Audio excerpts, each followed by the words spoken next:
The rain poured relentlessly, a soft drizzle that turned the streets into a canvas of shimmering reflections. Zara stood silently beneath a flickering street lamp, her thin shawl clinging to her trembling shoulders, her hair plastered to her pale face. The world around her was nothing but blurred neon lights and the hollow hum of distant traffic. The city, alive and bustling, felt cruelly indifferent to her pain. Her eyes were swollen from crying, her body shivering not just from the cold but from the crushing emptiness inside her. It had only been 3 days since she buried her father, the only family she had ever known. She could still see the image of his coffin being lowered into the ground, the imam's voice breaking through her sobs as she whispered prayers with trembling lips. Her father, the man who had sacrificed everything to give her a life, was gone, and with him, every fragment of safety she'd ever known vanished. Zara had grown up watching her father's hands crack and bleed from endless hours of labor. He was a tailor, humble and soft-spoken, and she was his entire world. Her mother had died bringing her into this world, and so her father became both mother and father, working himself to exhaustion to give her a roof, food, and an education. He had been her protector, her best friend, her everything. Now, all she had was the memory of his smile, the faint scent of his cologne on his old scarf, and a heart that felt hollowed out by grief. She wandered aimlessly that night, the drizzle soaking through her worn shoes. The city lights were too bright, the noise too loud, and yet everything felt distant, as though she were watching life from behind a glass window. She had no home to return to. The small apartment she once shared with her father had been sold to pay off hospital bills. His illness had not only taken him but also stripped them of every penny they had. For 2 nights, Zara had slept in a cold bus station, clutching her father's photograph as though it could shield her from the world. That night, she found herself on a bench near an empty street, her stomach growling from hunger, her fingers numb from the cold. She whispered softly, "Ya Allah, why me? Why now? I have no one left." Her voice trembled and cracked, the sound barely audible over the patter of rain. It was then that she noticed a shadow fall over her. She looked up, startled, and saw a man standing before her, holding a black umbrella. He was tall, with a strong build softened by gentle features. His dark eyes were filled with something Zara hadn't seen in days, concern. He knelt down to meet her gaze, his voice soft but steady. "Are you okay?" he asked. Zara blinked at him, unsure of what to say.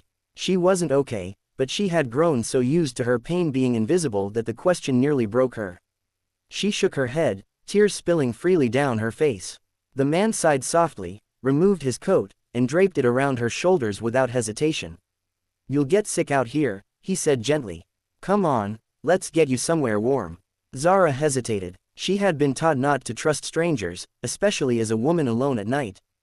But there was something in his tone, something steady and sincere, that made her want to believe him.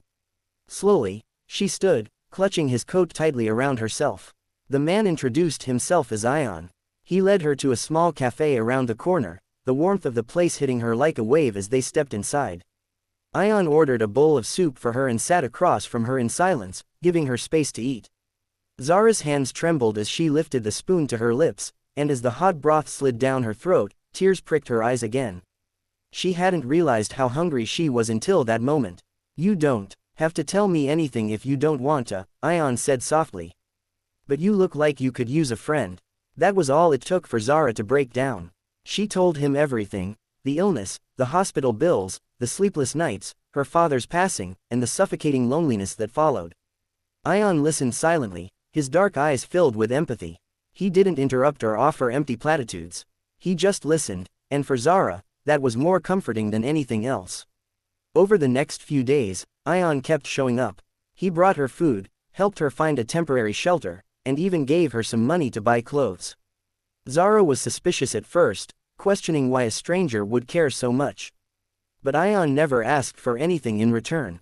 When she finally confronted him, asking why he was helping her, he simply smiled and said, "Because I know what it's like to feel alone. Everyone deserves someone in their corner." Zara didn't know it yet, but Ion carried his own pain. He had lost his younger sister years ago in a tragic accident. He blamed himself for not being there to protect her, and the guilt had eaten him alive for years. Helping Zara wasn't just an act of kindness, it was his way of finding redemption, of saving someone the way he couldn't save his sister. As the days turned into weeks, Zara slowly began to rebuild herself. She found small jobs cleaning offices and helping at a bakery. She started saving money, bit by bit, determined to stand on her own feet.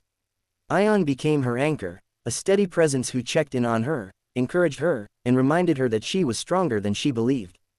There were nights when Zara would wake up from nightmares, crying silently into her pillow, and Ion would sit with her, holding her hand until she calmed down. He never tried to fix her pain. He simply stayed, and that was enough.